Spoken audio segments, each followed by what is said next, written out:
और अब हम चलते हैं अपने नेक्स्ट स्टेप पे, जहां पे हम बात करेंगे कोमलिका बारी से, जो हमारी कैडेट वर्ल्ड चैंपियन है, और पूर्णिमा में तो बताएंगी कि कैसे ये शूटिंग करती हैं। ये हम लोग हमेशा वीडियो प्ले करेंगे, आप लोग देखते रहिए क्योंकि आपको काफी जानकारी मिलेगी इससे।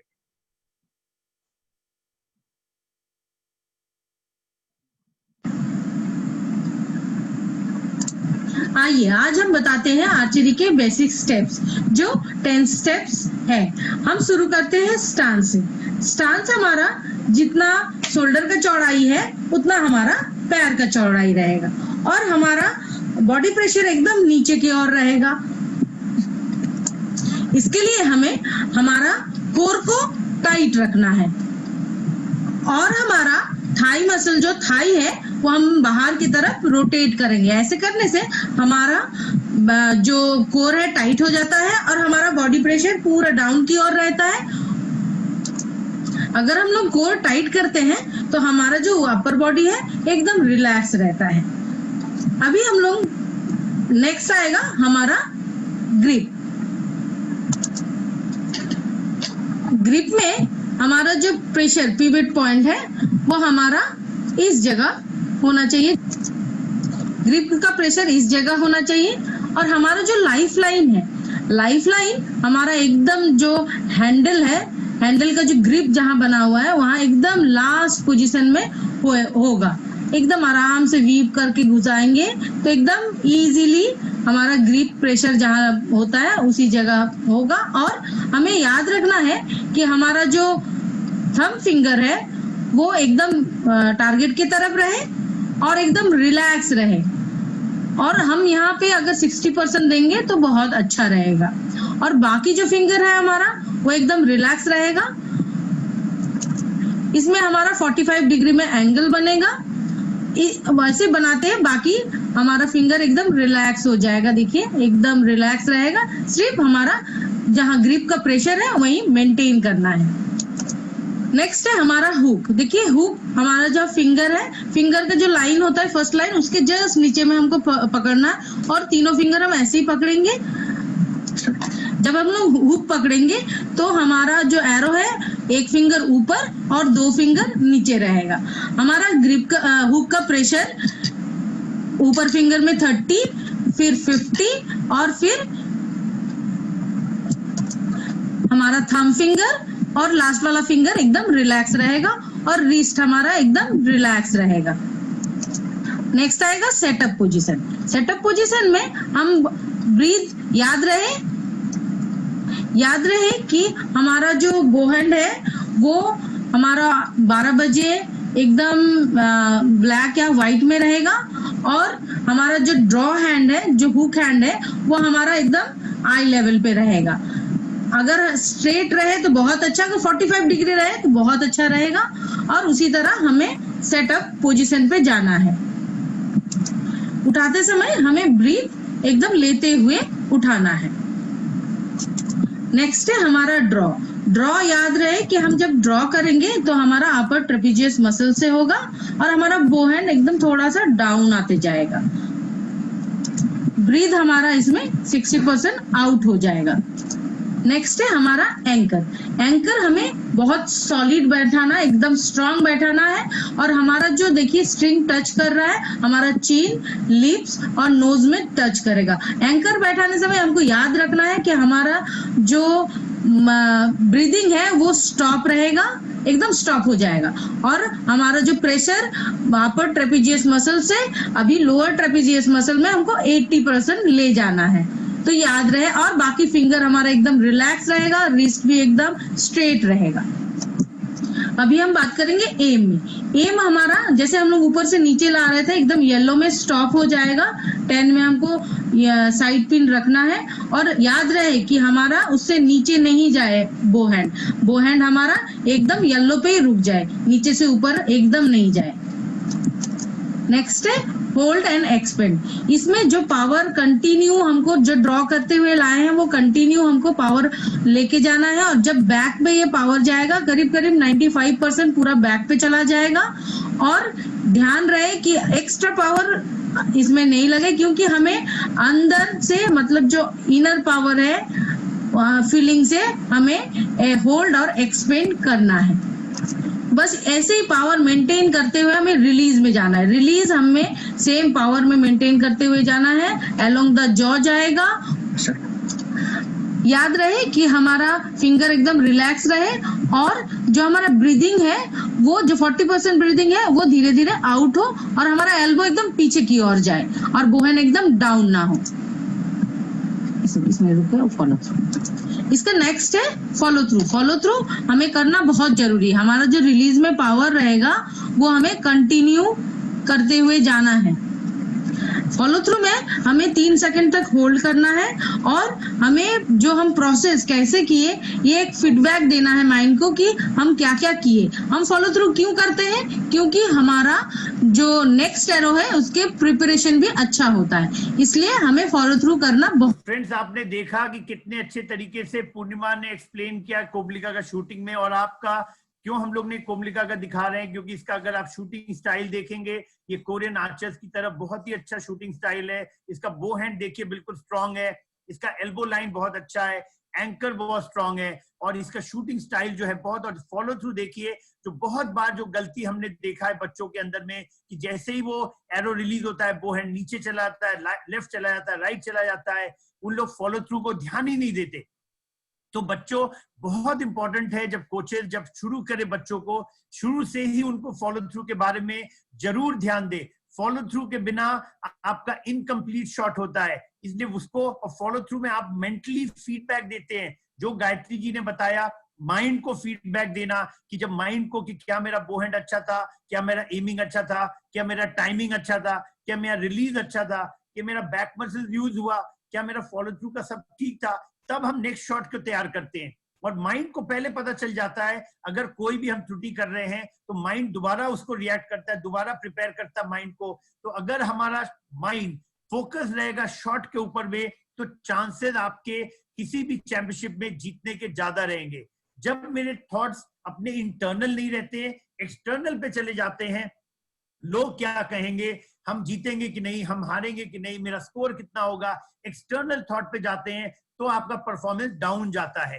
तो ये बहुत इंपॉर्टेंट है फ्रेंड्स कि जो आपने देखा ये लगातार आपको, ये हम लोग 12 दिन दिखाएंगे कोमलिका का शूटिंग, 12 दिन पूर्णिमा आपको बताएंगी जिससे आप जान पाए। अब देखते हैं सेम चीज अगर हम इंडियन राउंड में, यहाँ पे सिंपी जुड़ी हुई है जो नेशनल चैंपियन है जो अपने बिरसा मुंडा अकेडमी की, तो उनका देखते हैं कि वो कैसे करते हैं और प्रकाश जी उनको कैसे सिखा रहे हैं।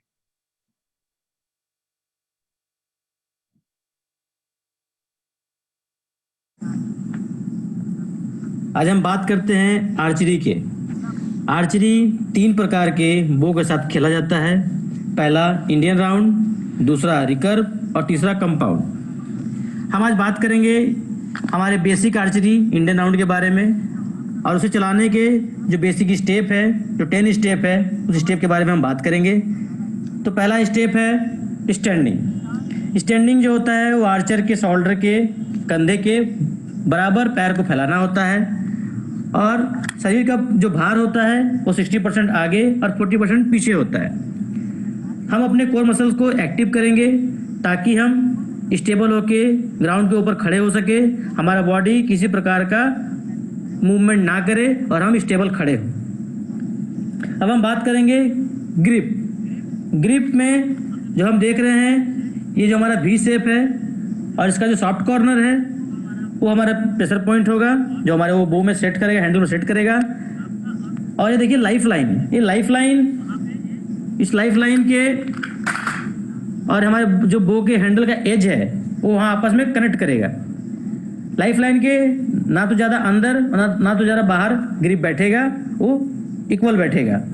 और जो थंब है वो टारगेट की तरफ स्ट्रेट होगा और उस पे उस एंगल पे 60% का प्रेशर होगा और बाकी जो फिंगर होंगे जो हमारा ग्रिप का वो होगा 45 डिग्री का एंगल बनेगा और बाकी फिंगर रिलैक्स। अब हम बात करेंगे हुक। हुक जो हमारा इंडेक्स फिंगर है लाइन से थोड़ा सा नीचे, मिडिल फिंगर और रिंग फिंगर लाइन पे रहेंगे। अब हम हुक करेंगे, एक उंगली एरो के ऊपर और 2 उंगली एरो के नीचे होंगे और हमारे दोनों फिंगर रिलैक्स होंगे, रिस्ट स्ट्रेट होगा सेटअप में हम ब्रीथ को लेते हुए सेटअप करेंगे। हमारा जो बोहेंड होगा वो 1-2 के ब्लैक वाइट पे होगा और हमारा स्ट्रिंग हैंड आई लाइनिंग में होगा और हमारा लाइनिंग पूरा स्ट्रेट होगा। ड्रो, पुश पुल करते हुए हम ड्रो को एक लाइन में लेके आएंगे। एंकर जो होगा, हमारा जो इंडेक्स फिंगर का पूरा पार्ट है वो पार्ट हमारे जबड़े पे आकर पूरी तरह से बैठेगा और वो स्ट्रांग बैठेगा। याद रहे कि जब भी हम एंकर बैठाएंगे हमारा एंकर पूरी तरह पैक रहेगा, ना कोई एयर जाएगा ना कोई एयर आएगा। एम जो होगा हमारा टोलो क्लॉक 9-10 के बॉर्डर पे होगा। जब भी हम शॉट करेंगे टोलो क्लॉक 9-10 के बॉर्डर पे ऊपर देखते हुए शूट करेंगे और हमारा हाथ जो है वो नीचे ना जाए। एक्सपेंशन हम जो ड्रॉ करके आए हैं उसे हम मेंटेन करते हुए लोअर ट्रिपेजियस टाइट करते हुए शॉट को फिनिश करेंगे, रिलीज करेंगे। रिलीज हमारा स्मूथ होगा और वो कान के नीचे जाके रुकेगा। फॉलो थ्रू तब तक करें जब तक कि हमारा एरो टारगेट पे हिट ना हो जाए और हम फिर फीडबैक करेंगे। तो आपने देखा कि सेम चीज को इंडियन राउंड में कैसे उसको किया गया है। ये बेसिक स्टेप्स है, फंडामेंटल स्टेप्स है। इसको आपको डेली हम लोग दिखाएंगे, डेली बात करेंगे, डेली अगर आपके जो क्वेश्चंस होंगे उनके आंसर करेंगे, क्योंकि ये चीज फंडामेंटल है, ये बदलते नहीं है। कोई भी हो, चाहे आप हाई लेवल पे शूट करें, मिडिल लेवल पे करें, बिगनर्स होंगे, आपको बेसिक फंडामेंटल 10 स्टेप्स को भूलना नहीं है और कंटिन्यूअस करना है। और अब आइए चलिए कंपाउंड में देखते हैं परनीत कौर से, जो कि स्टेट गेम्स की मेडलिस्ट है पंजाब से, वो अपना कैसे करती है और सुरेंद्र जी उनको बताएंगे कि कैसे वो कर रहे हैं।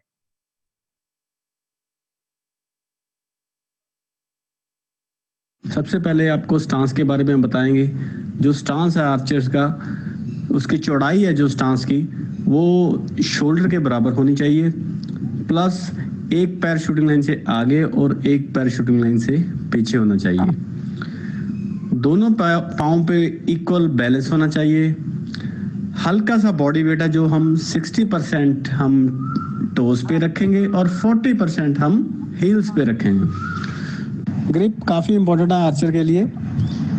ग्रिप में सबसे इम्पोर्टेंट है जो एक्यूरेट प्रेशर। इसमें जब प्रेशर पड़ेगा तो थंब रिलैक्स होगा, फिंगर रिलैक्स होगी, प्लस इसका एंगल नकल्स का 45 डिग्री।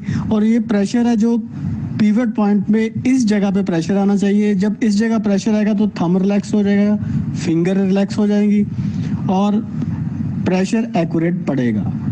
इसका pressure always towards the target होना चाहिए और बो को ग्रिप नहीं करना चाहिए, शूटिंग टाइम ग्रिप नहीं करना चाहिए। इसको बिल्कुल रिलैक्स कर छोड़ना चाहिए जैसे ही हम शूट करेंगे। सो ग्रिप बिल्कुल सही जगह प्रेशर डालना चाहिए।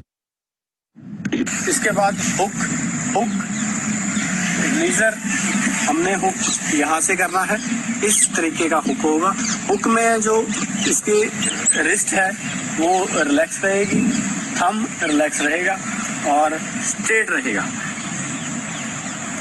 ये इस जगह से रिलीजर को हुक होना चाहिए।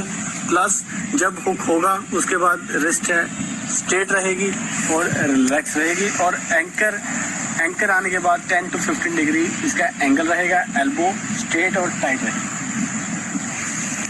ड्रॉ हमेशा स्ट्रेट रहना चाहिए, स्ट्रेट लाइन में होना चाहिए और जो एल्बो है स्टार्टिंग में अबव द आइज होना चाहिए, सीधा एक लाइन में ड्रॉ होना चाहिए और जो बैक से खींचना चाहिए, कोर मसल से इसको खींचना चाहिए, स्ट्रेट लाइन में खींचना चाहिए और सीधा स्ट्रेट प्रेशर रहना चाहिए, 50-50 प्रेशर रहना चाहिए और एल्बो बिल्कुल टाइट रहनी चाहिए, स्ट्रेट लाइन में आनी चाहिए। एंकर में पीप है जो बिल्कुल आइज के सामने होगी, स्ट्रिंग है लिप्स के एंड में टच होगी, नोज पे टच होगी। एंगल है जो एंकर का हैंड का 10 to 15 डिग्री एंगल होगा, बैक टाइट होगी, प्रेशर होगा बैक पे। एल्बो है जो बिल्कुल स्ट्रेट रहेगी और टाइट रहेगी और दोनों का प्रेशर ग्रिप और एल्बो का 50-50 प्रेशर रहेगा और बैक इसमें टाइट रहेगी। रिलीज रिलीज बिल्कुल स्मूथ होना चाहिए और बैक मसल से होना चाहिए। रिलीज एक नॉर्मल प्रोसेस है शॉट के बाद जो होता है, तो इसमें आप बैक पूरी रखोगे और मसल्स को कोलैप्स नहीं होने दोगे और बिल्कुल बॉडी के साथ ही रिलीज करो। फॉलो थ्रू में बो है जो स्ट्रेट निकलना चाहिए और बो हैंड नीचे नहीं आना चाहिए और बॉडी कोलैप्स नहीं होनी चाहिए, प्लस नेक है टुवर्ड्स द टारगेट रहेगी और जो ब्रीथ है 40% ब्रीथ रहता है जो बॉडी में, वो रिलैक्स होगा। तो आपने देखा इस तरह से हम लोग ने तीनों जो आपको दिखाया, इंडियन राउंड, कंपाउंड और आपका ये बेसिक स्टेप्स है। ये बेसिक स्टेप्स हम लोग डेली दिखाएंगे आपको। हम आपको बोलेंगे ये वीडियो जब आपके पास चले जाएंगे, आप वीडियोस को देखिए, जहां पे नहीं समझ में आए जरूर क्वेश्चन पूछिए, आपके सभी हमारे एक्सपर्ट पैनल उन लोग आपको आंसर करेंगे। तो अब हम चलते हैं आपको, जब हम बात करते हैं, अभी आप लॉकडाउन का सिचुएशन में है। लॉकडाउन के सिचुएशन में आप हो सकता है घर के अंदर आप प्रैक्टिस नहीं कर पाए, लेकिन ये रबर से, चीरा ब्रांड से, तो आइए देखते हैं प्राची से जो कि यूथ कॉमनवेल्थ की मेडलिस्ट थी, और उनसे देखते हैं और बताते हैं वो कैसे वो करती है जो आप घर में। और मैं सभी से रिक्वेस्ट करूंगा जो भी बच्चे जुड़े हैं, अगर उनके पास चीरा बैंड है, वो सेम एक्सरसाइजेज आप अपने घर अपने कीजिए साथ साथ, तो आपको ज्यादा सीखने को मिलेगा। आइए चलते हैं, इनसे सीखते हैं।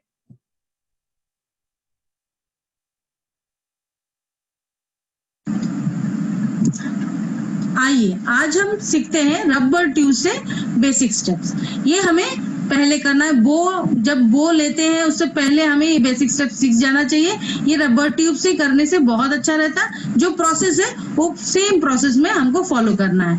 तो जो 10 स्टेप्स होते हैं, तो स्टार्ट करते हैं स्टांस से। स्टांस में हम देखिए शूटिंग लाइन के में खड़े हैं, दोनों पैर में बराबर वेट रहेगा और हमारा जो शोल्डर का चौड़ाई है और पैर का चौड़ाई एकदम सेम बराबर रहेगा।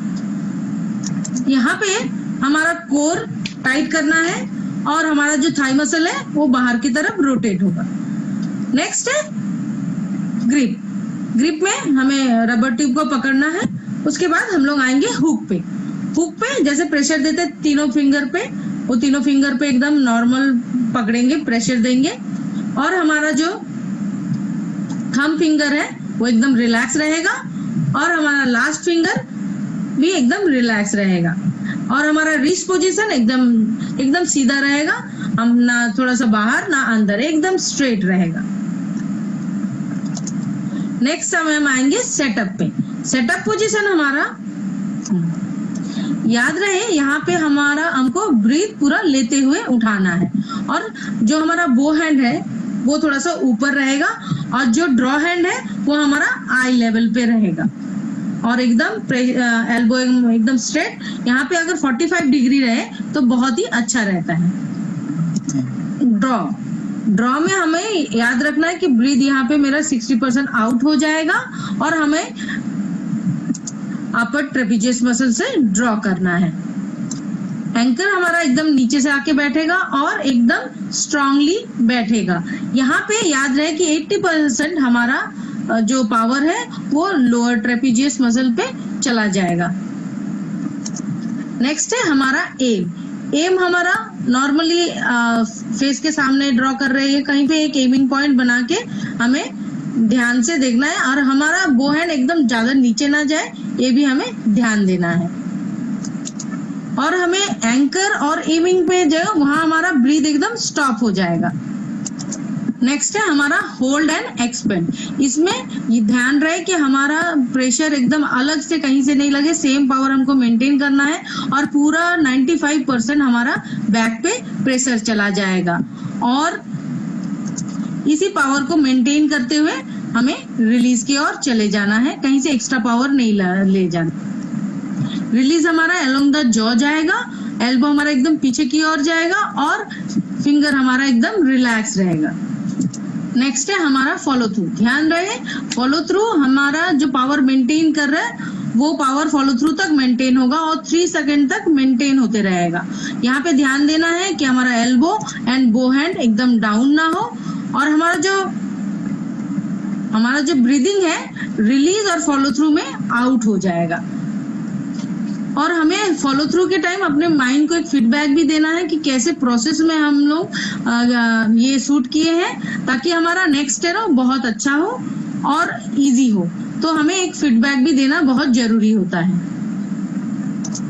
इसी प्रोसेस में हमें ये रबर एक्सरसाइज आपने देखा, उम्मीद कर रहे हैं कि आप लोग भी इसी तरह रबर से एक्सरसाइजेस कर रहे होंगे घर में। आप साथ साथ कीजिए। आपको जहां भी कोई दिक्कत हो जरूर पूछिएगा। क्वेश्चंस आप लिख सकते हैं। हमारे सतदेव जी, रामवदेव जी सोनीपत से जुड़े हुए हैं, उन लोग क्वेश्चंस को जरूर एक्सपर्ट पैनल के सामने रखेंगे और हम लोग आंसर करेंगे इस वीडियो के बाद। संजीव सर, एक बात बोलनी थी। आज बहुत अच्छा लग रहा है कि बहुत सारे आर्चर्स अपने घर में एरो शूट कर रहे हैं, रबर प्रैक्टिस कर रहे हैं, बहुत सारे आर्चर्स हैं। क्या बात है सर। तो ये आर्चरी के लिए बहुत अच्छा है कि कल हमको बहुत कम देखने को मिला था, आज बहुत ज्यादा आर्चर हैं जो अपने घर पे कर रहे हैं। तो मैं बाकी जो आर्चर्स देख रहे हैं जो अपने घर पे कर सकते हैं, उनसे रिक्वेस्ट करता हूँ कि वो भी अपने घर पे इसको जो है रिपीट करें, फॉलो करें। संजीव सर। बिल्कुल। तो जैसा सतदेव जी ने बताया, ये पूरा जो ई खेल पाठशाला है, ये आपको लॉकडाउन में साई और भारतीय तीरंदाजी संघ इसीलिए लाया है कि आप ये सब चीज को डिजिटल मीडियम से, लैपटॉप के जरिए, मोबाइल के जरिए आप सुनिए, देखिए और साथ साथ कीजिए। अगर कोई भी तकलीफ, कोई भी त्रुटि आपको नजर आती है, आप सतदेव जी को लिखिए, अपना अभी चैट बॉक्स में डालिए, वो इस चीज को बताएंगे हम लोग को और हम लोग उसको सॉल्व करने की कोशिश करेंगे। तो यहाँ पे अब हम ले चलते, हर हफ्ते आपको एक चीज नया सिखाएंगे, एक चीज के बारे में ज्यादा फोकस करेंगे। तो वैसे हम लोग न्यूट्रिशन बताएंगे, साइकोलॉजी बताएंगे, साथ ही साथ आपको फिटनेस के बारे में बताएंगे। बेसिक्स जो 10 स्टेप्स है वो तो आपको डेली दिखाएंगे, लेकिन उसके साथ साथ ये 10 स्टेप्स को एक एक करके आपको बताएंगे। तो जैसे आपने देखा यहाँ पे, आपके देख रहे हैं जो 3 चीज हम बता रहे हैं। एक तो आप देख रहे हैं पिक्चर्स, कैसे ओपन स्टांस है, कैसे क्लोज स्टांस है। आप देख रहे हैं ड्रॉ कैसे किया हुआ है, कैसे उसने होल्ड किया हुआ है। आप देखें, अगर आप व्हाइट वाला जो देख रहे हैं, साफ दिख रहा है कि शोल्डर का वेट और आपके जो पैरों की दूरी बराबर पे है। तो ये फाउंडेशन होता है। ये जो स्टैंस है आपका फाउंडेशन है। ये बहुत इंपॉर्टेंट है कि उस चीज को आप ध्यान से सुने। जैसे आपका वेट एंड टो का रेशियो है 60-40 और सिमिलरली लेफ्ट एंड राइट में 60-40। तो आइए चलते हैं, देखते हैं कि स्टैंस कैसे करती हैं कुमलिका बारी और सुनते हैं पूर्णिमा के साथ कि क्या करना चाहिए।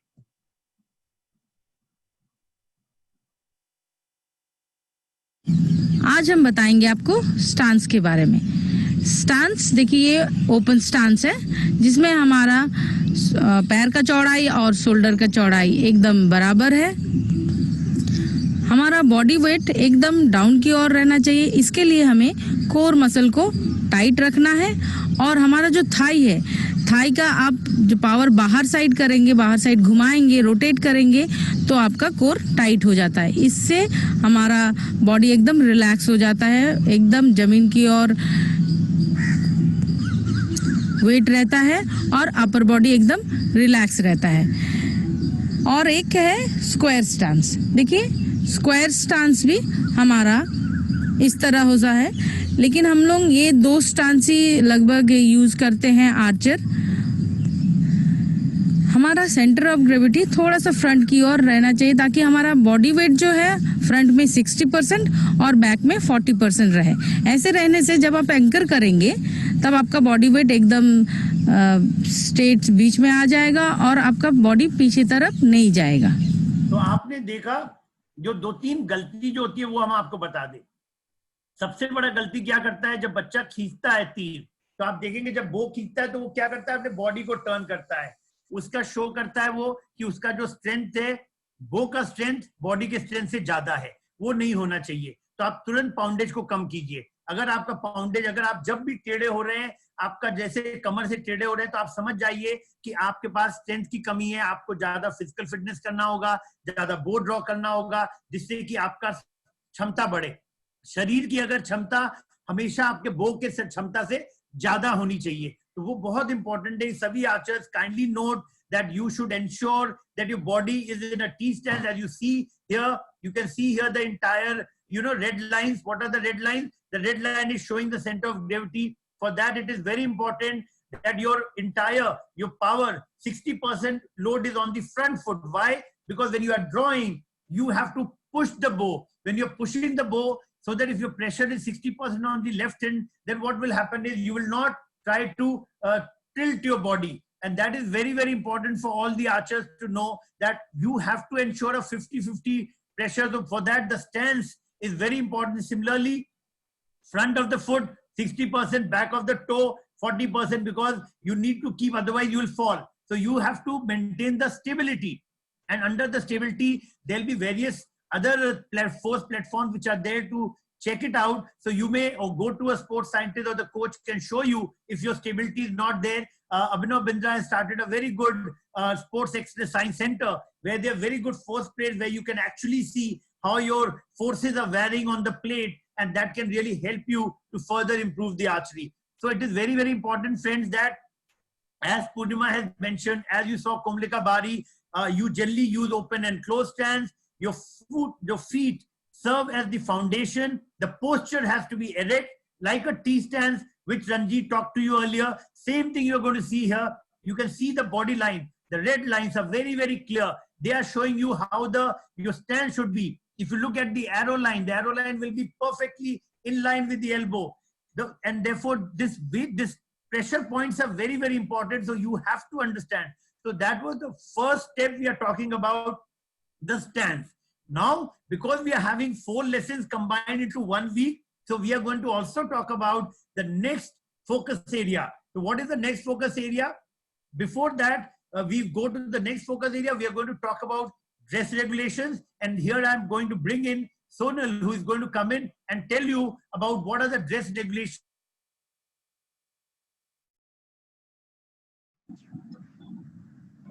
Good morning friends.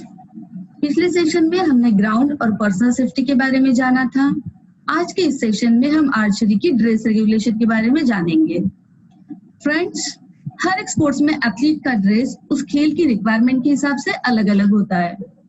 एथलीट का ड्रेसिंग भी उसके परफॉर्मेंस में महत्वपूर्ण भूमिका होती है।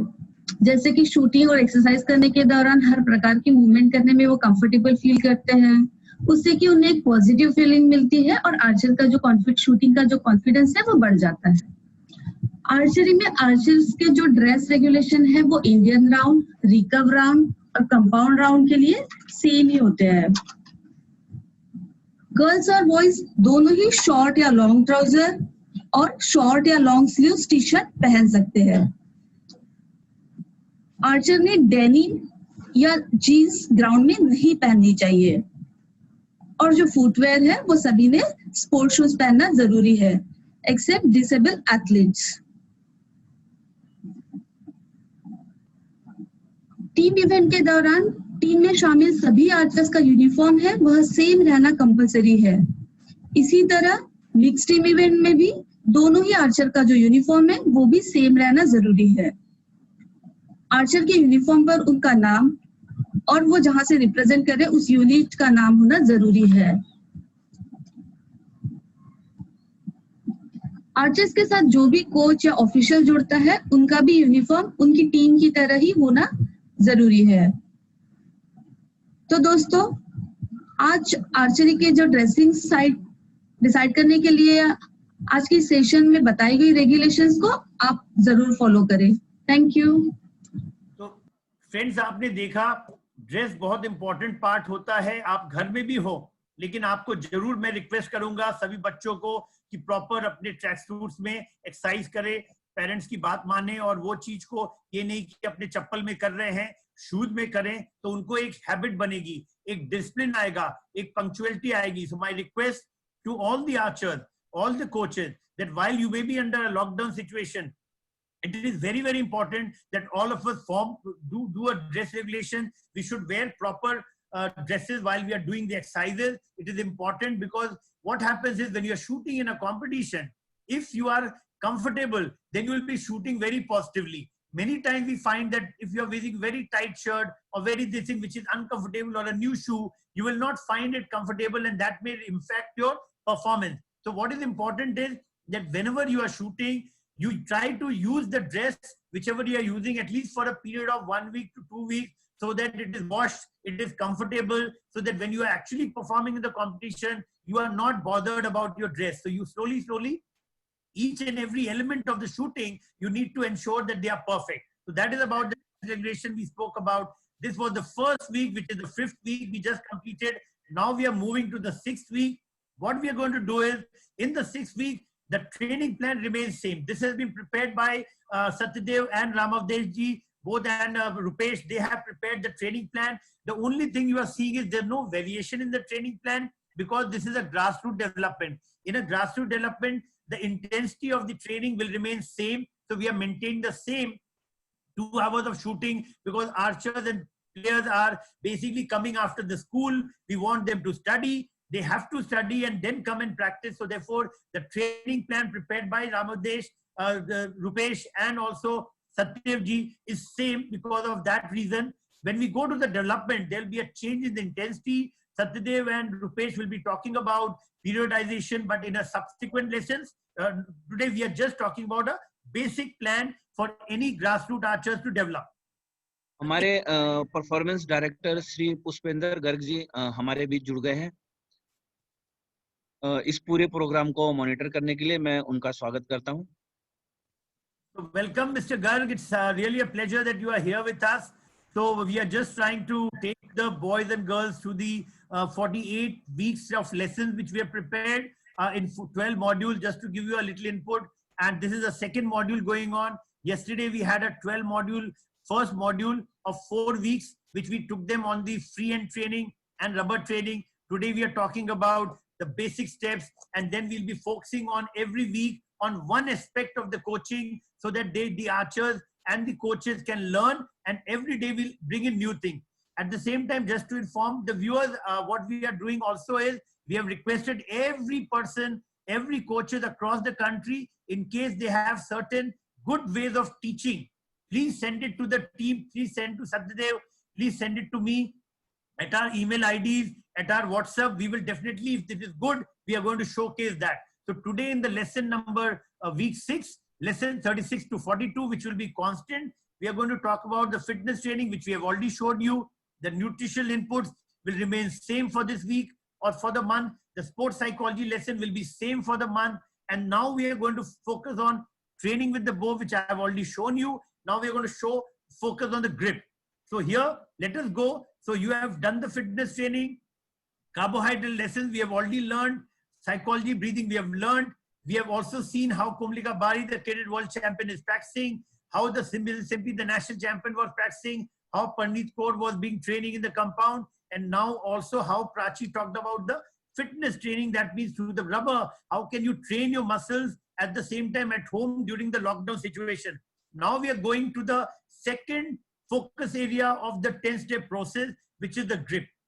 Grip is very, very vital, friend, for archery. So while Komlika Bari and Purnima is going to explain in Hindi, I'm just trying to explain in English for the viewers who are from the states where they do not know Hindi very well. So I'm just trying to explain the same thing in English after Purnima finishes this. So this is your first contact on the bow. Knuckles are at 45 degrees. Grip contact, always as they've shown you, the thumb is pointing toward the target. Your knuckles are at 45 degrees. They are relaxed. The pressure point, as you see, the red point is the pressure point. And this is also shown in the grip and the pressure point area. The knuckles you can see at 45 degrees. There are certain do's and don'ts. If you are turning your wrist out, that is wrong. Turning the wrist inward, as you see inward, that is again wrong. The grip has to be exactly, this is the handle. So it is just, see how am I putting it? It is just relaxing, 45 degrees, thumb tied. So I'm just pushing, I'm pushing. So this is totally relaxed. See, this is relaxed, but this push is there. So therefore the strength of the bone comes in. So that is what you are seeing here. The direction in the plus and the minuses are showing you what is right and what is wrong. Now let us go and learn from Komlika Bari how to shoot, how to take the grip, and Purnima Dronacharya Awardee from Tata Archery Academy is going to explain, where Dharmender Tiwari and they have trained the team where they're producing world-class players. हम आपको बताएंगे grip के बारे में। देखिए grip हमारा कैसे पकड़ना चाहिए, प्रेशर कहाँ होना चाहिए। देखिए जिस जगह दिखा रहे हैं इस जगह हमारा प्रेशर पॉइंट होना चाहिए, और जो हमारा लाइफ लाइन है वो लाइफ लाइन जो हमारा हैंडल है हैंडल पकड़ते हैं, जो ग्रिप पोजीशन है उस जगह मेरा लाइफ लाइन टच होना चाहिए, तो हमको इजी रहता है बताने में। अभी हम वी करते हुए हम अपना ग्रिप में जाएंगे और ग्रिप को पकड़ेंगे। उसमें ध्यान देना है कि हमारा थंब फिंगर एकदम रिलैक्स होना चाहिए और जो हमारा थंब एकदम स्ट्रेट होना चाहिए। बाकी जो 45 डिग्री में हमें अपना ग्रिप को पकड़ना है और बाकी फिंगर हमारा एकदम रिलैक्स रहेगा। सिर्फ जहाँ पे हमको प्रेशर देना है वहीं प्रेशर मेंटेन रखना है। तो आप सब ने देखा कि सिंपल तरीके से ये पिक्चर्स के माध्यम से आपको दिखा रहे हैं कैसे फर्स्ट पिक्चर में कैसे आपका ग्रिप जा रहा है। देखिए कैसे उन लोग ने लेके अंदर जा रहे हैं, आप ये देख रहे हैं कैसे आपका फिंगर रिलैक्स्ड है। फिर आपका इसके जो नकल्स आप देख रहे हैं 45, तो सेम चीज को पूर्णिमा ने समझाया है। अगर कोई भी आपको इसके बारे में और फर्दर जानकारी चाहिए जरूर हमसे पूछें। इस सेशन के बाद हम लोग फिर से जुड़ेंगे। अब हम चलते हैं वीक 7 में। वीक 7 में दोबारा आपको सेम चीज करना है, फिटनेस ब्रीदिंग एक्सरसाइजेस, जैसा कि रुपेश और आपके सतदेव जी ने जो ट्रेनिंग प्लान बनाया है। फिटनेस ट्रेनिंग करनी है, ब्रीदिंग एक्सरसाइजेस करने हैं, रनिंग करना है। इंस्ट्रक्शन जो वीकली लेसन का है कोच 15 मिनट के लिए आपको देगा। तो ये पीरियड जो आपको 45 मिनट्स का, ये आपको फिटनेस कार्डियोवास्कुलर सिस्टम को डेवलप करने के लिए रनिंग, फिटनेस, स्ट्रेचिंग, ब्रीदिंग करना है। वीकली लेसन प्लान देखना है और फिर 10 स्टेप ट्रेनिंग विद द बो करना है। 10 स्टेप के बारे में हमने बताया, ये वीडियो के जरिए आपको जा रहा है, उस चीज को फॉलो कीजिए। तो लेसन में जो वीक 7 में क्या आएगा, fitness training, nutritional inputs, sports psychology, जो सेम रहेगा पूरे मंथ में, वो हर मंथ में एक ही बार हम आपको बताएंगे। और वो पूरे महीने में आपको वो जो न्यूट्रिशनल इनपुट जो गायत्री जी दे रही है स्पोर्ट्स साइकोलॉजी पे, हिमानी जी जो न्यूट्रिशन पे दे रही है, फिटनेस पे निलेश जुड़ने वाले हैं। निलेश जो आर्मी स्पोर्ट्स इंस्टीट्यूट के हैं, वो हमें सर्किट ट्रेनिंग, जिम और उसके बारे में और डिटेल में लेके आने वाले अगले सेशंस में। अब हम इस सेशन में, इस वीक 7 में आपको जैसे बताया था एक नया चीज बताएंगे। तो वो इस बार क्या होगा, स्लिंग मेकिंग। तो आइए हम चलेंगे। तो फिटनेस तो आपने दिखाया शिष्टी ने, आप करते रहिए। कार्बोहाइड्रेट का लेसन्स पे आपको काम करना है, अवेयरनेस ब्रीदिंग पे आपको काम करना है। चैंपियंस जैसे इन्होंने दिखाया वो आपको हर दिन दिखाएंगे, आपको उसी तरह से करते रहिए। फिर आपको जो आपको थीरा बैंड के साथ आपको प्रैक्टिस घर पे करते रहिए।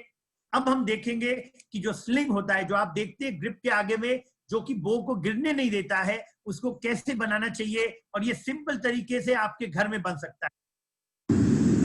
तो आज मैं आपको बताऊंगी कि स्लिंगर कैसे बांधा जाता है। तो सबसे पहले हम एक स्लिंग लेंगे, उसको इक्वल हाफ में डिवाइड करेंगे और हम अंदाजे से एक नॉट बांधेंगे। तो इसलिए हम उसको हल्के से बांधेंगे ताकि हमें एडजस्ट करना पड़ा तो हमें इजी हो।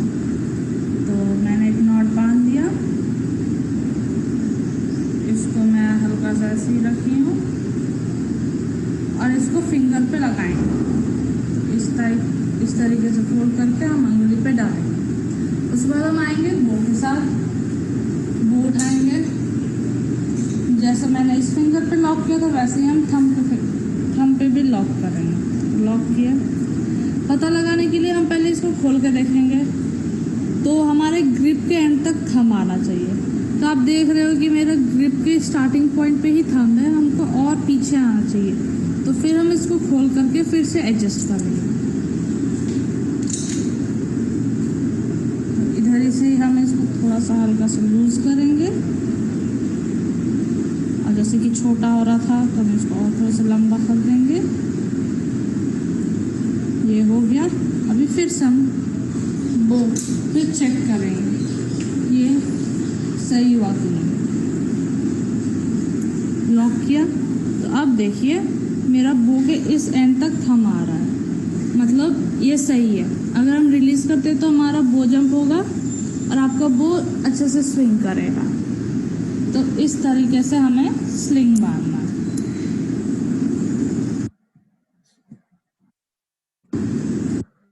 तो अब आपने देखा कि वीक 7 में हम लोग ने बो स्लिंग के बारे में बताया कि कैसे स्लिंग किया जा सकता है। तो ये बहुत इंपॉर्टेंट है। हर सेशन में, हर मॉड्यूल में हमारा एक एक्सपर्ट जुड़ेगा and he will be telling you about one part of the बो setting. So while we'll be talking about the coaching, we'll be talking about sports psychology, we'll be talking about fitness, we'll be talking about nutrition, but also we are going to teach you one aspect of the bow, which is how to set up the bow. So you'll be finding that there'll be people like Kuldeep joining in, Rishpal joining in, Lokesh joining in, Lanjit joining in. They'll be telling you one aspect as they come across good videos about how to set up the bow. So they're going to talk to you about that. So in the week 8, again, the training plan remains same. Nothing is changing. Fitness, breathing, running, instruction of the weekly lesson, 10-step training will continue. Now we are going to go and focus on one aspect. As I said, every week I'm going to teach you one aspect. So today we are going to teach you on grip correction. Many of the times what I've found is when basically, especially for the newcomers, especially what they do is they will hold the bow. They will catch the bow. They don't know how to relax the fingers, how the bow should jump. Please understand, friends, we have to understand the sports science behind archery. Archery is a game of science. In the science, the Newton's laws of motion come in. There's a biomechanical way of shooting, which Gangadhar had talked to you earlier during our Train the Trainers program. So what it is important is when the force is applied, and the force is what? As you release the bow jumps forward. The bow jumping, always remember, friends, the bow has to jump in the line of the force. That means 2 millimeters. I'm not saying, see my hand? If this is the bow only jumps 2 millimeters and then it can move, no problem. But what is important is for the arrow to hit the X, for the arrow to hit the 10 ring, it is important that for the first 2 seconds or the millisecond of, you can talk about 1 to 2 seconds, the bow has to jump forward. Because of the weight of the bow, it goes down. It goes down. So what is important is, are you allowing the bow to go forward? So therefore, if you look at my fingers, I have kept a gap. This is the gap is for the grip. So my grip, when I shoot, I always remember that this is always in the direction of the fingers, and this is where we are saying is that you have to keep a gap. You see the gap? So many people keep it in front. People have different ways of looking at it, but always remember that when you are pulling, allow the bow to jump forward. So that is very, very important, and we learn from, again, as I said, fitness training will continue. Carbohydrate lessons will continue. Breathing will be continuing in the 7th, 8th week. But also these steps, keep on learning from all these videos which I've been sending you. We'll again teach you tomorrow. Same practice with the Thira band. But today, what we are going to teach you is a very, very important part of archery, which many archers make the mistakes about how to release the bow, how the grip should move, and how do you correct the grip motion. So let us learn from Komlika and Purnima what they do to make the grip, how to make the feel correct.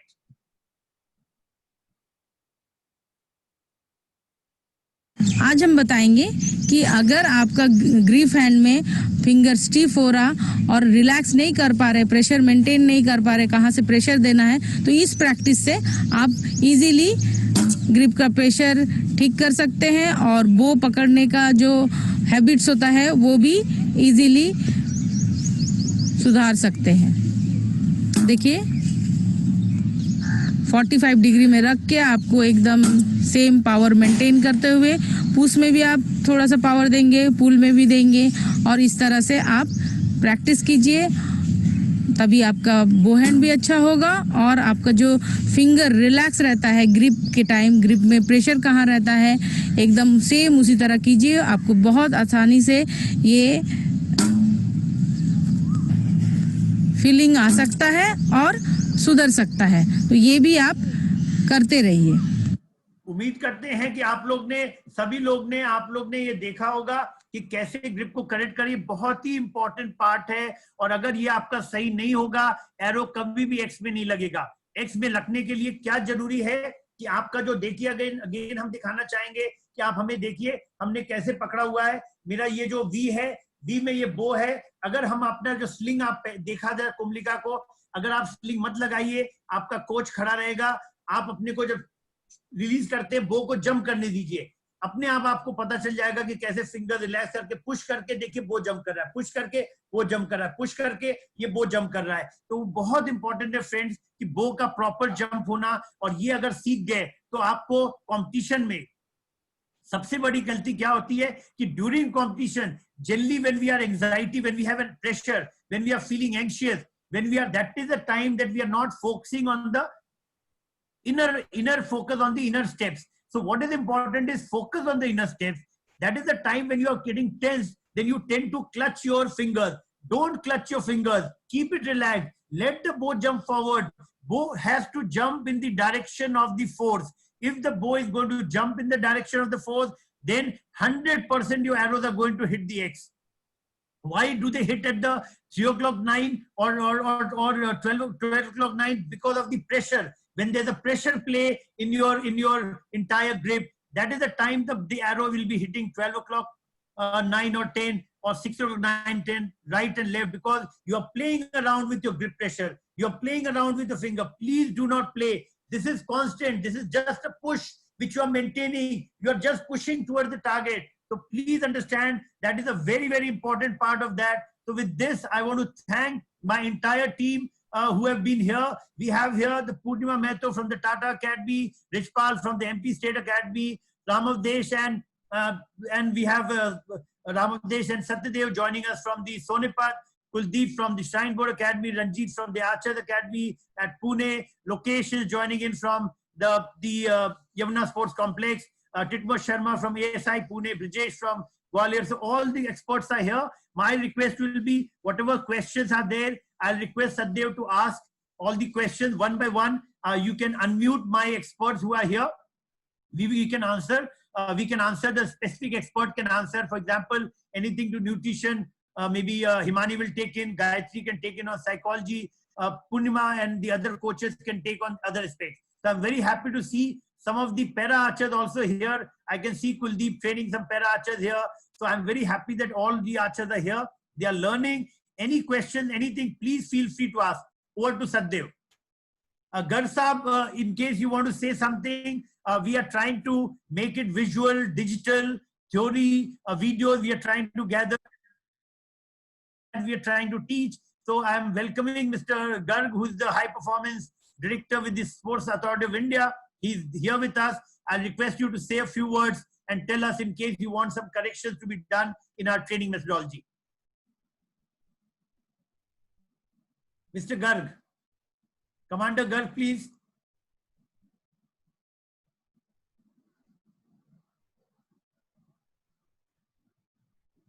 In case Commander Garg is there, so I'll request him to say a few words, else we'll go on to the question answer session, and whenever Commander Garg joins, he can talk to us. So can I request Satyadev to ask the question, please? Sir हमें कुछ questions मिले हैं, मैं आपके लिए पढ़ देता हूँ। एक क्वेश्चन हमको जनरल क्वेश्चन मिला है, जिसमें एक पेरेंट्स हैं, जहां तक मुझे लग रहा है वो पूछना चाह रहे हैं कि क्या हम आर्चरी सुबह शाम दोनों टाइम कर सकते हैं, या केवल शाम को कर सकते हैं, या केवल सुबह कर सकते हैं? देखिए, हम आपको बता दें, और ये बहुत अच्छा क्वेश्चन पूछा है जो जिस पेरेंट ने भी पूछा है। देखिए, हम भी पेरेंट हैं, हम भी अपने बच्चे को चाहते हैं पढ़ाई करे, हम बच्चे को चाहते हैं वो चैंपियन भी बने। कौन पेरेंट नहीं चाहता कि मेरा बेटा या बेटी स्पोर्ट्स और स्टडीज दोनों में चैंपियन नहीं बने? हमने खुद किया है फ्रेंड, इसलिए हम चाहते हैं कि ये बिल्कुल पॉसिबल है, आप कर सकते हैं। और इसलिए जो सतदेव जी ने बोला, आप सुबह भी कर सकते हैं, शाम को। हम आपको बताते हैं हम कैसे करते थे। जब हम टाटा स्टील में कार्यरत थे, मेरी 8 बजे की ड्यूटी स्टार्ट होती थी। हम सुबह 6 बजे फील्ड में पहुंच जाते थे, 5:30 बजे, और 6 बजे जब पहला किरण सूरज का निकलता था, मेरा पहला तीर चलता था। तो वो हम लोग 6 बजे से 7 बजे तक हम प्रैक्टिस कर पाते थे, फिर वापस आते थे, चेंज करके तुरंत हम अपने ऑफिस चले जाते थे। तो ऐसा पॉसिबल है, आप मॉर्निंग में भी कीजिए क्योंकि बहुत जरूरी है उसके लिए, लेकिन थोड़ा सा पंक्चुअलिटी चाहिए, डिसिप्लिन चाहिए कि आप सुबह में 5 बजे उठिए, आप अपने सभी कार्यक्रम से निवृत्त होके अब फिर आप अपना 6 से 7 बजे करके फिर आप स्कूल जा सकते हैं। एक शाम को तो डेफिनेटली कीजिए। हम लोग जब स्कूल के बाद हम वहीं रुक जाते थे स्कूल में, और 2 से 4 बजे तक 5 बजे तक लगातार प्रैक्टिस करके फिर 5 बजे हम घर जाके फिर 6 बजे से 10 बजे रात तक पढ़ते थे, और फिर हम टॉप भी करते थे। तो अगर हम कर सकते हैं, आप भी कर सकते हैं। आपका भी बेटा और बेटी चैंपियन बन सकता है, पढ़ाई में भी, खेल में भी। तो मेरा पूरा आपसे रिक्वेस्ट है, पढ़ाई बिल्कुल भी मत छोड़िए, पढ़ाई को बिल्कुल नहीं छोड़ना है, पढ़ाई को हमेशा करना है, क्योंकि पढ़ाई से मन विकसित होता है। जब तक आपका मन विकसित नहीं होगा, आप एक चैंपियन बनने में आपको सहूलियत होगी। तो मैं सभी से रिक्वेस्ट करूंगा, पढ़ाई नहीं छोड़ना है आपको। मॉर्निंग 8 to 2 आप जरूर जाइए, क्लासेस कीजिए, ओपन यूनिवर्सिटी कीजिए, और उसके साथ साथ उसके बाद 2 से लेकर 5 बजे तक आप जरूर कीजिए ट्रेनिंग। 5 से 6 बजे जरूर, अगर आप ज्यादा टाइम दे सकते हैं तो अभी आप लोग सर्किट ट्रेनिंग बाकी चीज बताएंगे, वो देखिए। तो ये जरूर आप कीजिए, सुबह शाम करें बहुत अच्छा है, लेकिन नहीं कर पाते सुबह तो शाम को जरूर दोपहर में 2 से 5 कीजिए। उससे मन स्वस्थ रहेगा, सेहत बढ़ेगी, बच्चा चैंपियन भी बनेगा, और अच्छा जब पढ़ाई में भी आप देखेंगे बहुत अच्छा करेगा। जी सर, दूसरा क्वेश्चन है हमारा कि एक आर्चर का है कि रिलीज करते वक्त बो हैंड का एल्बो बेंड हो जाता है, उसको हम कैसे ठीक करें? तो ये चीज के बारे में पूर्णिमा जी अभी आपको एक लेसन लेने वाली है, तो हम इस चीज को, ये करेक्शन है, ये करेक्शन के बारे में एक वीडियो दिखाएंगे। ये बहुत अच्छा क्वेश्चन है, और मैं सत्यजीत जी से, सत्यजीत जी काइंडली जितने भी ऐसे क्वेश्चन आपके ईमेल में आ रहे हैं आप हमारे टीम को बताएं, हम लोग इस पे वीडियोस बनाएंगे, क्योंकि ये बहुत इंपॉर्टेंट पार्ट है जो बहुत लोगों को दिक्कत होती है। क्योंकि क्या होता है कि बेसिकली जब हम बताएंगे, पूर्णिमा जी और लोग आपको वीडियो दिखाएंगे तो आपको पता चलेगा ये बेसिकली क्या होता है कि माइंड का जो फोकस होता है, वो मेरा प्रेशर पॉइंट जो होता है उसको, अगर आप हमें देखिए मेरा एल्बो क्या होता है, हम जब प्रेस करते हैं टारगेट को पुश करके रखते हैं, देखिए जब हम टारगेट पुश करते हैं और एंड तक पुश करके रखते हैं, दैट मीन जब तक फॉलो थ्रू में आपने पूर्णिमा को सुना, वो क्या बोली कि जब एरो निकल जाता है 3 सेकंड तक, उसके बाद भी फॉलो थ्रू में हम होल्ड करके रखते हैं। क्यों? क्योंकि हमारा जो ट्राइसेप्स है इसको स्ट्रॉन्ग रखना है हमें। ये देखिए फिंगर ये रिलैक्स कर गया, लेकिन ये जो फोर आर्म है इसके जो ट्राइसेप्स है ये स्ट्रॉन्ग रखना है, और ये रिलैक्स, इसलिए वो आपका ड्रॉप नहीं करेगा, वो पुश रहेगा टारगेट में। तो अगर आपका वो पुश रहेगा टारगेट में till the arrow does not reach the target, till तब तक अगर आप रखेंगे तो आपका बो जंप प्रॉपर होगा, आपका पुश अच्छा रहेगा, आपका फॉलो थ्रू अच्छा रहेगा, और ये जो आपका एल्बो ब्रेक का नहीं होगा। लेकिन इसके बारे में एक वीडियो के जरिए पूर्णिमा जी आपको बताएंगी, कोमलिका दिखाएगी, ये आगे वाले सेशन में आने वाले हैं। जो अभी आज हमने सिर्फ बात किया ग्रिप का, अगला सेशन में हम जब आएंगे तो आप ये चीज के बारे में और डिटेल में बताएंगे। तो इसी तरह से कोई भी एक आखिरी क्वेश्चन है संजीव जी को जी, कि आर्चर ने लिखा है कि एंकर में उसका रिलीज हैंड का एल्बो बहुत हाई रहता है, और अगर वो एरो लाइन में लेकर के आता है तो शोल्डर लूज पड़ जाता है, तो उसके लिए क्या किया जाना चाहिए? ओके, तो अगर इसमें हम चाहेंगे कि बाकी हमारे कोचेस पैनल भी बोले, और उसमें अगर होगा तो मैं, अगर पूर्णिमा है या रिचपाल है, कुलदीप है, रंजीत है, लोकेश है, जो भी अगर कोई अपने कोचेस जुड़े हैं तो आप अगर बोले उसके बाद हम उसमें और बताएंगे। तो कोई भी कोचेस जो हमारे इस समय, पूर्णिमा अगर है, पूर्णिमा मैं रिक्वेस्ट करूंगा कुलदीप वेदवान जी, अगर आप जुड़े, कुलदीप जी आप बताएं, और उसके बाद उसको फर्दर हम उस पे एक्सप्लेन करेंगे। कुलदीप वेदवान जी अगर मेरी बात को सुन रहे हैं।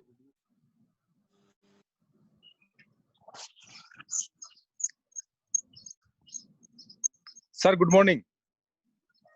Good morning Kuldeep ji. कुलदीप जी, ये क्वेश्चन को दोबारा दोहराया जा रहा है आपके लिए, मैं करूंगा कि आप इसके क्वेश्चन का आंसर करें। और एक आर्चर का क्वेश्चन आया है कि एंकर में उसका राइट हैंड रिलीज हैंड का एल्बो काफी ऊंचा है, और अगर वो एरो लाइन में लेकर के आता है तो उसका शोल्डर लूज पड़ जाता है, तो उसके लिए क्या किया जाना चाहिए? उसके लिए हम, जैसे संजीव सर ने बताया, हम एक स्पेसिफिक वीडियो, अगर देखो मैं यहाँ से इशारे से या मतलब मैं बता के बताऊंगा तो बहुत मुश्किल होगा समझाना। मैं उसके लिए एक स्पेसिफिक वीडियो आज ही बनाऊंगा, और हम कल के सेशन में ये वीडियो सबको दिखाएंगे ताकि हम इस प्रॉब्लम से कैसे दूर हो सकते हैं। तो आपने देखा कि अभी अब जैसा जो क्वेश्चन आएंगे, हम लोग ये इस बार थोड़ा सा बदलाव ला रहे हैं इस वाले प्रोग्राम में। आपके क्वेश्चन को कोशिश करेंगे वीडियो के जरिए बनाए, जिससे कि हर एक जो आर्चर जुड़े हुए हैं पूरे भारत में, हर एक कोचेज हैं, वो लोग उसको समझ पाएंगे। तो वो, बट हम जस्ट एक संक्षिप्त में आपको बताना चाहेंगे, जब तक वीडियो आएगा आपके सामने हम संक्षिप्त में समझिए को। आपको जो पूर्णिमा ने और जो हमारे कोमलिका ने बताया, क्या बताया, सबसे इंपॉर्टेंट है शोल्डर जो होते हैं वो रिलैक्स्ड और डाउन होने चाहिए, शोल्डर अप नहीं। देखिए आपको जब टी सीरीज में क्या बताया था हम लोग ने कि शोल्डर को आगे ले जाना फिर वापस रिलैक्स करना। क्यों बोला? क्योंकि जब शोल्डर को, आपको पता होना चाहिए कि आपका रिलैक्स पोजीशन शोल्डर का किसको बोलते हैं।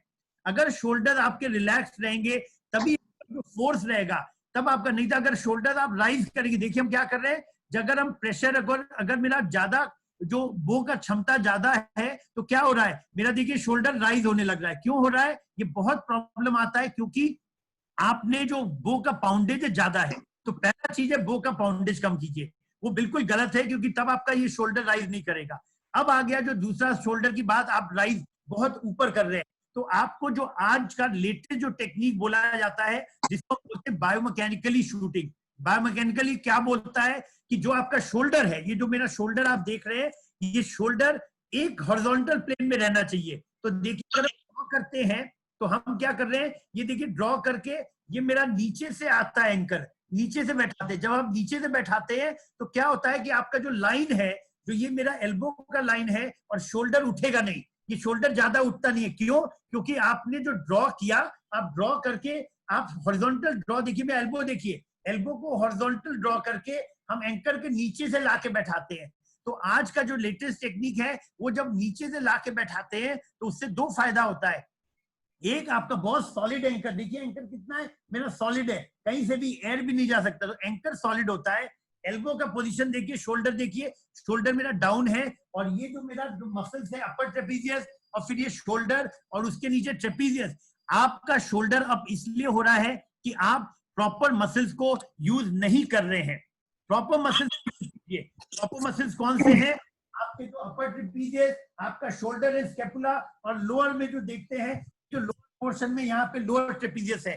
तो अगर जब ड्रॉ कर रहे हैं 60% आप एंकर के बाहर, जब थोड़ा सा आउटर रहता है वहां पे 60% ट्रांसफर हो जाएगा।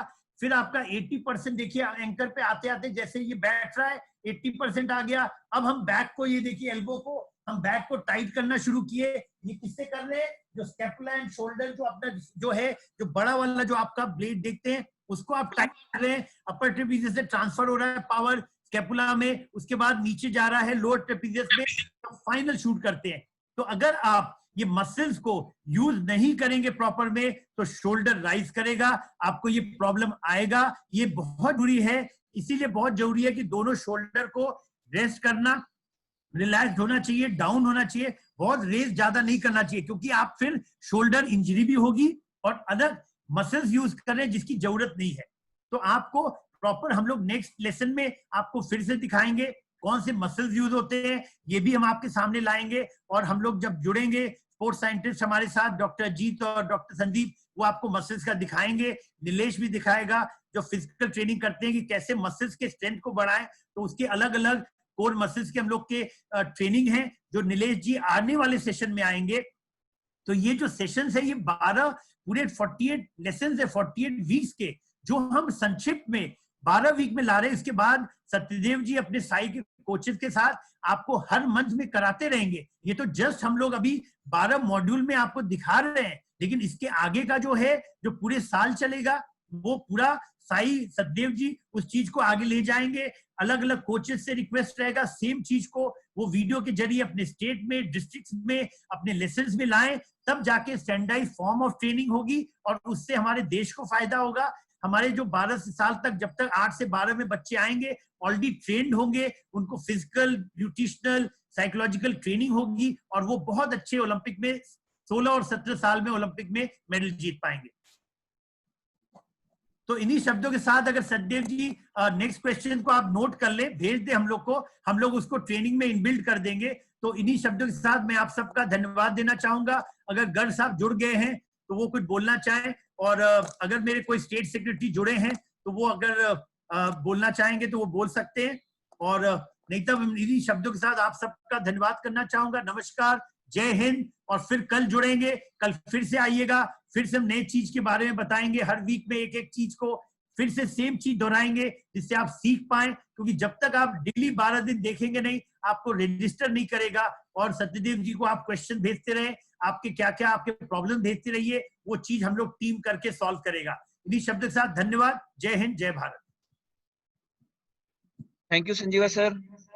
आज का सेशन बहुत अच्छा था, बहुत सारे अच्छे अच्छे कमेंट्स हमको चैट बॉक्स में देखने को मिले। मैं एक बार आखिरी में धन्यवाद करना चाहूंगा हमारे श्री तोमर जी का और श्री प्रमोद चंदुलकर जी का, और हमारे जो HPD सर हैं गर्ग सर, उनका भी इस कार्यक्रम में आने के लिए थैंक यू सो मच सभी को। धन्यवाद। और जितने साई कोचेस हैं कृपया थोड़ी देर के लिए बने रहेंगे, और साई कोचेस जो नहीं है वो ग्रुप को लेफ्ट कर जाए, हमको थोड़ा सा 2 मिनट के लिए कुछ बात करनी है। जितने भी साई कोचेस हैं थोड़ी देर के लिए बने रहेंगे।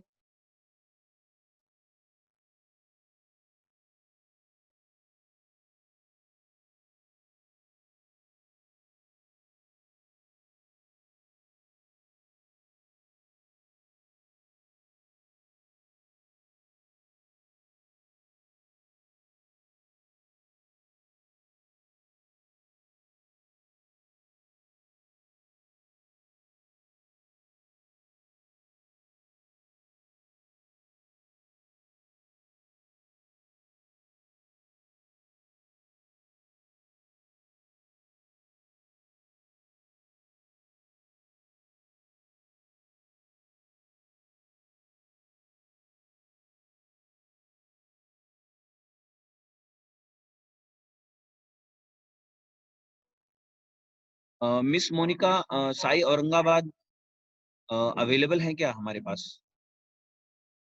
Miss Monika Sai Aurangabad,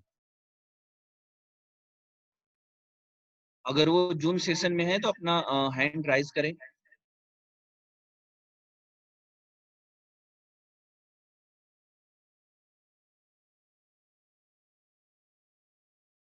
BM Devchand sir, BM Devchand sir अगर मेरी आवाज को सुन रहे हैं तो वो अपना हैंड राइज करें।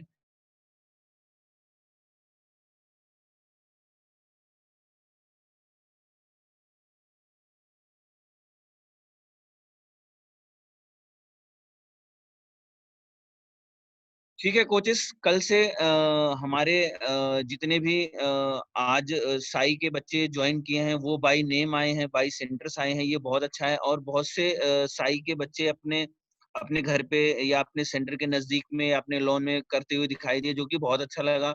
मैं चाहूंगा कि इसके नंबर्स कल से थोड़े से और बढ़ाने का कोशिश करिए, कि आर्चर जो भी एक्टिविटी कराई जा रही है, जो कर सकते हैं वो करने का कोशिश करें।